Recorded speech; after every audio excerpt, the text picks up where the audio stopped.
Il advint qu'un brave voiturier fut excédé de constater qu'à chaque escale dans cette bonne ville, qu'il convient de ne point nommer, il devait déplorer la disparition d'une ou deux barriques en dépit de la brigado-surveillance mise en place par la capitainerie.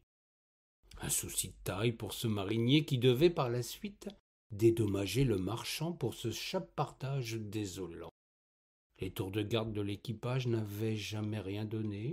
Aussi se résolut-il à veiller toute nuit pour prendre sur le fait ce maudit brigand de Grand Chenin, car tel était le cépage qui était à l'origine de cette étrange convoitise.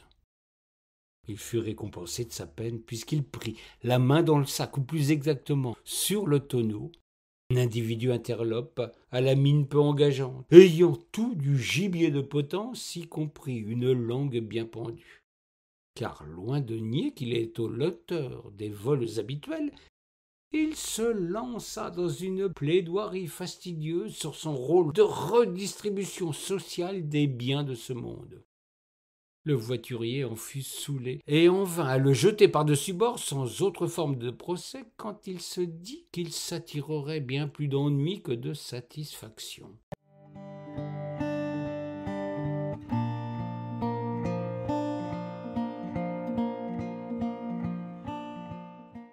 Il modéra son courroux pour demander à son voleur ce qu'il fallait faire de lui.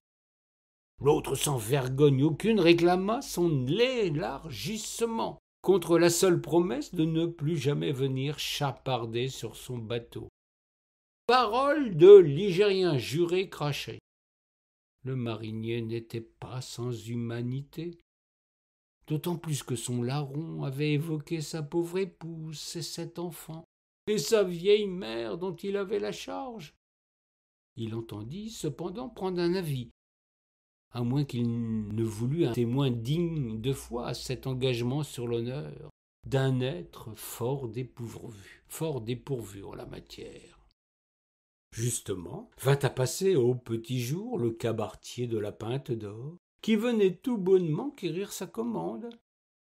Infus de ce merveilleux Chenin, l'homme s'enquit de l'Algarade qui avait l'air de se tenir sur le pont. Le capitaine lui fournit sa version des faits, sans que curieusement le brigand ne vienne y mêler son grain de sel. Puis au terme de son récit, l'homme de l'eau demanda au commerçant son avis sur la promesse du chenapan. Le commerçant, fort embarrassé, ne savait que dire. Il était aisé de deviner qu'il ne pouvait s'exprimer en toute franchise. Il tournait autour du pot, laissant sa réponse en suspens.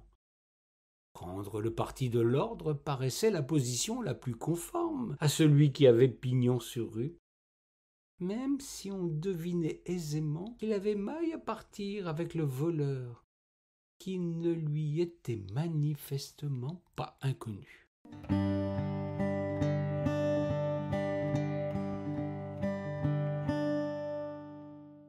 C'est d'ailleurs la canaille qui dénoua la situation en avouant qu'il volait régulièrement une barrique, justement à la demande de cet honnête commerçant, qui pouvait ainsi proposer sa chopine de chenin la moins chère de toute la ville. Devant cet aveu, le marinier tourna le dos au cabaretier pour s'enquérir de l'opinion de ses 2 compagnons, qui venaient justement de se réveiller après une soirée fort arrosée à la Pinte d'Or. Les 2 mariniers avaient la langue chargée et les pensées confuses. Quel parti prendre dans cette querelle qui pointait?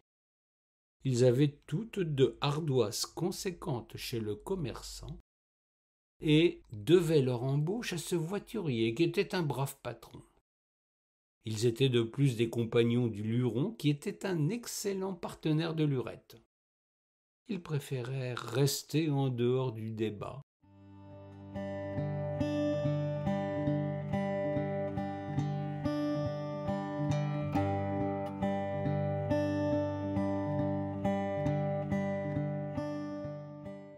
Ils firent fort bien du reste, car ce fut à cet instant que survint le marchand, propriétaire du chaland et des marchandises transportées. Le voiturier, qui avait naturellement des comptes à lui rendre, décrivit la situation sans entrer dans les détails, ne voulant pas passer la journée en palabres inutiles.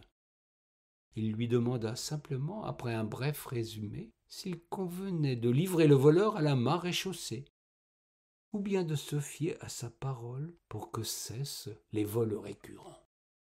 Curieusement, le marchand, au lieu de s'emporter contre le voleur, tint des propos apaisants, réclamant la mansuétude, tout en faisant créance à sa parole.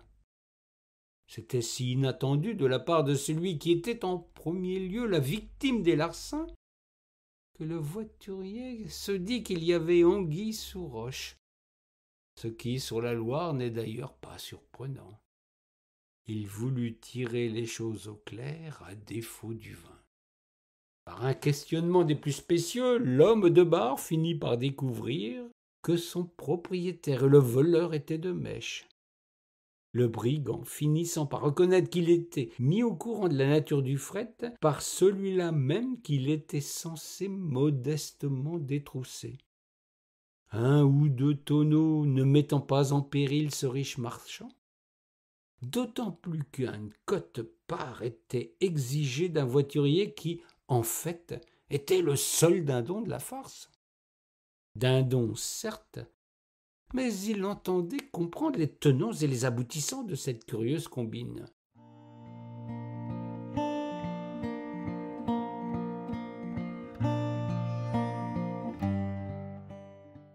Le marchand dut reconnaître que la connivence avec le cabaretier permettait ainsi, par le modeste prix des chopines tirées des barriques dérobées, de proposer une sorte de promotion sur de nouveaux produits, en créant ainsi un besoin sur le marché. C'était donc ça, une forme élaborée de réclame avant l'heure. Désolé de tant de magouilles, le voiturier usa de son privilège d'être seul maître à bord pour, en dépit de la complicité de son patron, faire quérir par un quidam passant sur les quais les hommes de la maréchaussée. Ceux-ci vinrent, semble-t-il, en traînant la patte. Ils s'emparèrent du délinquant qui ne semblait pas inquiet pour 2 sous, et partirent sans se soucier de l'entraver de quelque manière que ce fût. Sitôt, dans le tumulte des chariots et des portefaix, le voleur bouscula ses 2 gardes et prit ses jambes à son cou, sans que les 2 autres ne fassent usage de leurs armes. Il joua la fille de l'air avec une facilité déconcertante, qui interrogea plus avant notre voiturier sur les usages dans cette cité. Il garda de part devers lui les conclusions qui s'imposaient à cette étrange histoire, et l'affaire en resta là.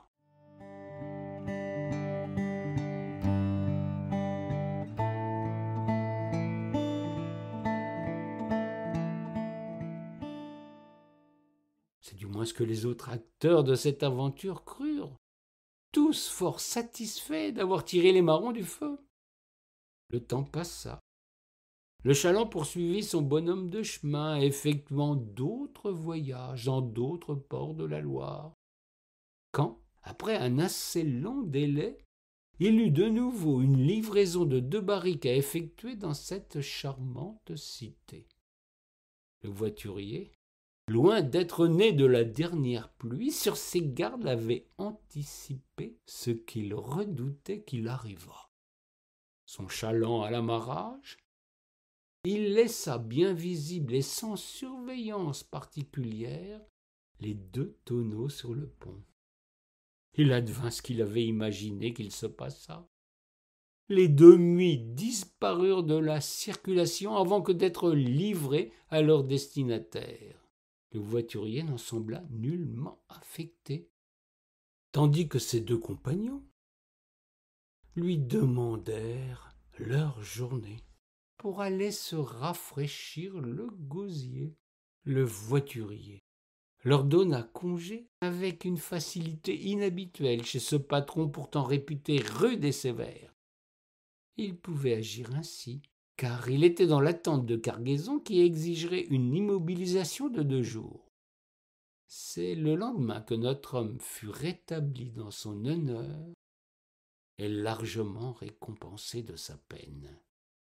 Partout sur le quai dans la ville circulait la nouvelle que tous les clients de la Pinte d'Or étaient pris d'un flux de ventre mémorable, une diarrhée de tous les diables qui les clouaient au lit, et que pareille aventure avait touché les hommes de la maréchaussée.